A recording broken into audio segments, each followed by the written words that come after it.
ये लोग आरएसएस का एजेंडा थोपना चाहते हैं, जिसको हम लोग स्वीकार कभी नहीं करते। हम लोग शुरू से ही इस बिल का विरोध कर रहे हैं। तो हत्या हो गई थानों में,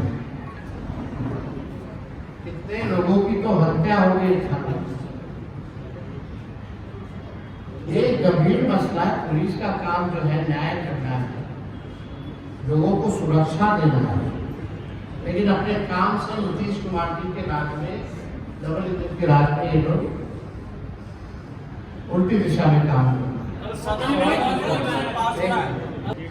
हम लोग शुरू से ही इस बिल का विरोध कर रहे हैं। जेपीसी में भी हम लोगों ने विरोध किया है। हम लागू जी भी बीमार अवस्था में भी धरना प्रदर्शन पर पहुंचे हैं और इसका विरोध। ये असंवैधानिक बिल है।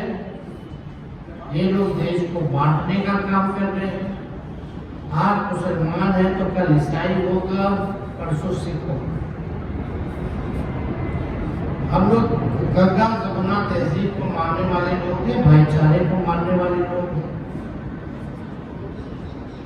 डाइवर्सिटी हमारे देश की खूबसूरती है।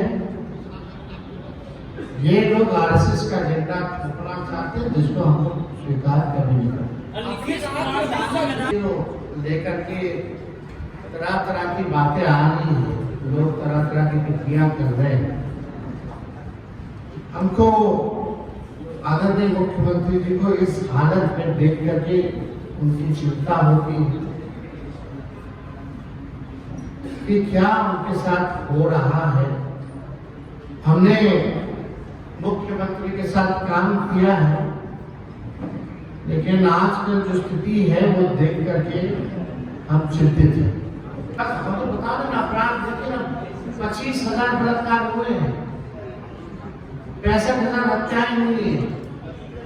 इसका कौन हिसाब दे रही है? जनरल राज तो है। कानून व्यवस्था आप चलने प्रत्येक दिन 200 राउंड गोलियां चली रही है। ऐसा कोई जिला नहीं है जहां हत्या, अपहरण, बलात्कार नहीं हो रहे।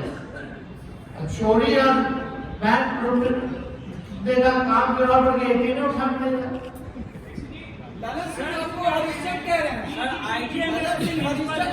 लालन सिंह जी तो बीजेपी में है। लालन सिंह तो बीजेपी में है।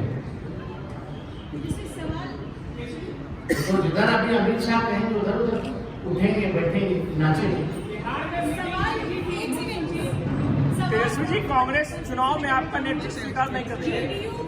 हम और बीजेपी ये तीनों अपने आप को सेक्युलर पार्टी बताती है और कल संसद में जब बिल पेश होने जा रहा है, तीनों इसका समर्थन कर रही है। थोड़ी देर पहले ललन सिंह और संजय झा से मुलाकात हुई है। कोई मतलब नहीं है लोगों को,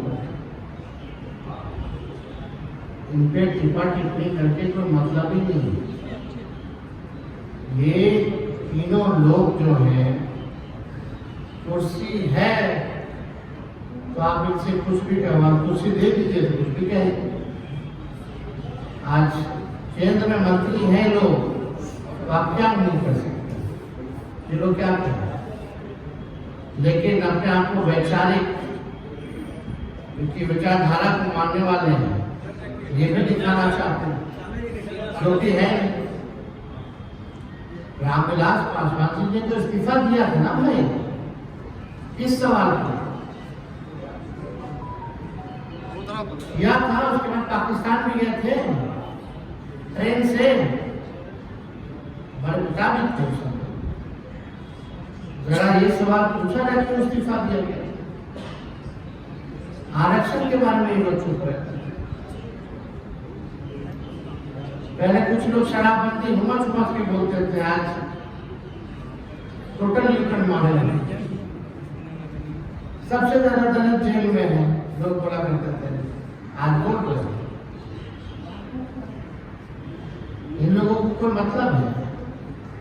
इन लोगों को केवल कुर्सी से प्यार। कुछ लोग कह रहे हैं कि पैसा रिकवर करने 3,000 करोड़ रिकवर करो ना पहले। किसका सेशन काम करता? कौन रिकवर करेगा? वो तो ट्रेजरी का पैसा डायरेक्ट जो है एनजीओ के खाते में रखा था सरकार का पैसा। इससे बड़ा कोई घोटाला महागठबंधन का मुख्यमंत्री कौन होगा वो चुनाव के बाद तय होगा। नहीं तो हम लोग देख लेंगे। कांग्रेस का क्या नाम है? सर बिहार प्रभारी अलावा बीजेपी की मीटिंग कर रहे हैं, नीतीश कुमार उसमें नहीं दिखते और आप सवाल उठाते हैं। एकदम उठाना पड़ेगा। पहली बार आपने तस्वीर देखी होगी कि डीजीपी और चीफ सेक्रेटरी जो है किसी के अध्यक्षता में बैठे। आज तक कभी ऐसे पहले तस्वीर देखी थी? ललन सिंह तो आप जाने बीजेपी है। सर योगी मन दिल सब कुछ अब मोदी जी और अमित शाह जी। बस देखिए, योगी आदित्यनाथ ने कहा है कि सड़क चलने के लिए है, नमाज पढ़ने के लिए नहीं है। हम लोगों ने महाकुंभ करके दिखाया कि किस तरीके से रोड नहीं बंद होता है। हिंदू धर्म कहीं ना कहीं डिसिप्लिन सिखाता है। कोई भी धर्म गलत हो सकता। इस सब में इन लोगों को तो एक ही काम है, बताना यूपी में कितना नौकरी दी, कितना हिंदुओं को नौकरी दी, कितना हिंदुओं को गरीबी से बाहर निकाले, बताना चाहिए। इसमें थोड़ा चर्चा करें, मुद्दे पे चर्चा करें, कोई मतलब है। जेडीयू एमएलसी है तेजस्वी जी गुलाम गौस, उन्होंने आपत्ति जताई है इस बिल पर। गुलाम गौस कल लालू जी से भी मुलाकात की है, उसके बाद उन्होंने आपत्ति जताई है। हमको लगता है कि जो लोग हैं जदयू में ऐसे लोग अब खुल के सामने आना चाहिए। सर रंजीत बुआ पर आप नहीं बोल रहे हैं, ये प्रिंसिपल ने कहा